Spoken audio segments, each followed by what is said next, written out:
Court ने अभी अपना फैसला सुनाया है मेरे खिलाफ कंटेम्प्ट केस में। मुझे दोषी का करार दिया है कंटेम्प्ट के लिए और 1 रुपए का फाइन लगाया है और बोला अगर मैं फाइन नहीं देता तो 3 महीने की जेल और 3 साल के लिए सुप्रीम कोर्ट से मुझे बाहर कर दिया जाएगा। मैंने पहले ही बोला था कि मैं जो भी सुप्रीम कोर्ट मेरे खिलाफ सेंटेंस देगा मैं उसको खुशी खुशी मान लूँगा, ऑफ कोर्स सब्जेक्ट टू मेरी जो राइट है इसके खिलाफ अपील करने की, क्योंकि मैंने जो कहा है वो मुझे लगता है, सुप्रीम कोर्ट ने तो उसको बोल दिया कि ये कंटेम्प्ट है, मुझे लगता है कि वो हर नागरिक का सबसे अहम कर्तव्य है। सच बोलना, जहाँ गलत हो रहा है उसके खिलाफ अपनी आवाज़ उठाना, ये हर नागरिक का सबसे बड़ा कर्तव्य है। तो मैं ये फाइन दे दूंगा, लेकिन जो मेरा राइट है इसके खिलाफ चाहे रिव्यू फाइल करने का चाहे रिट फाइल करने का, दोनों कंटेम्प्ट का जजमेंट और सेंटेंसिंग के जजमेंट को चैलेंज करने का, वो सब मैं करूंगा। और अगर और भी कोई पनिशमेंट इम्पोज किया होता वो भी मुझे मान्य था। ऑब्वियसली सुप्रीम कोर्ट का फैसला सबको मान्य होता है। मेरे लिए सुप्रीम कोर्ट के प्रति बहुत गहरा रिस्पेक्ट रहा है शुरू से, जब से मैं प्रैक्टिस करता रहा हूं। अब मुझे करीब 37 साल हो गए, 37 साल से ज़्यादा। और मैं ये मानता हूं कि सुप्रीम कोर्ट वो आखिरी जगह है, खासकर गरीब और कमज़ोर लोगों के लिए, जो उनके पास आते हैं अपने हकों की रक्षा कराने के लिए, और खासकर एक बहुत स्ट्रॉन्ग गवर्नमेंट जब उनके हक वायलेट करती है उसके लिए जब आते हैं।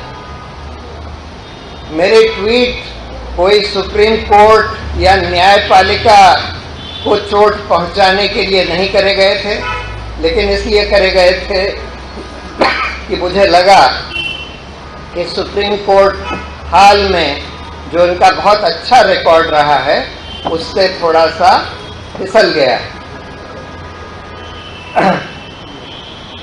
ये इशू ये नहीं है कि मेरे बनाम सुप्रीम कोर्ट के जजों के या मेरे बनाम सुप्रीम कोर्ट के। सुप्रीम कोर्ट को जीतना चाहिए।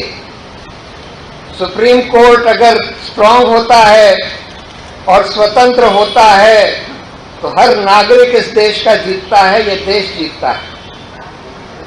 अगर सुप्रीम कोर्ट कमजोर होता है तो हर नागरिक के लिए हार।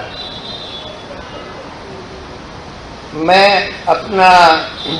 अपनी कृतज्ञता और आभार प्रकट करता हूं इतने सारे लोग जो मेरे लिए, मेरे सपोर्ट में, मेरे संग सॉलिडारिटी में खड़े हो गए, चाहे वो जज रहे हों, पूर्व जज, चाहे वकील रहे हों, चाहे एक्टिविस्ट रहे हों, चाहे आम नागरिक रहे हैं, इतने सारे लोग खड़े हो गए।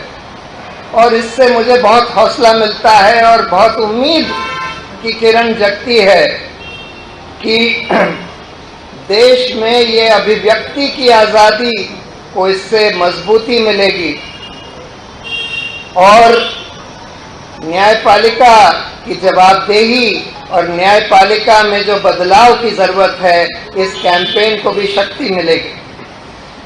सबसे बड़ी बात ये हुई है कि इस केस के कारण बहुत सारे लोग, क्योंकि इन्होंने उसको, लोगों ने इसको एक फ्रीडम ऑफ स्पीच का एक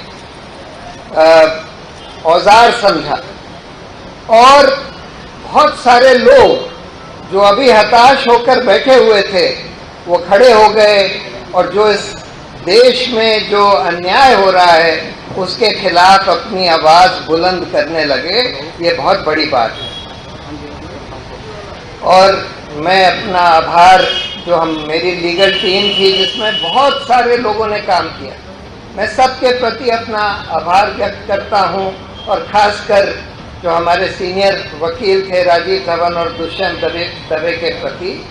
और मुझे पूरी उम्मीद है कि सत्य की जय होगी और इस देश में लोकतंत्र और सुदृढ़ होगा और मजबूत होगा।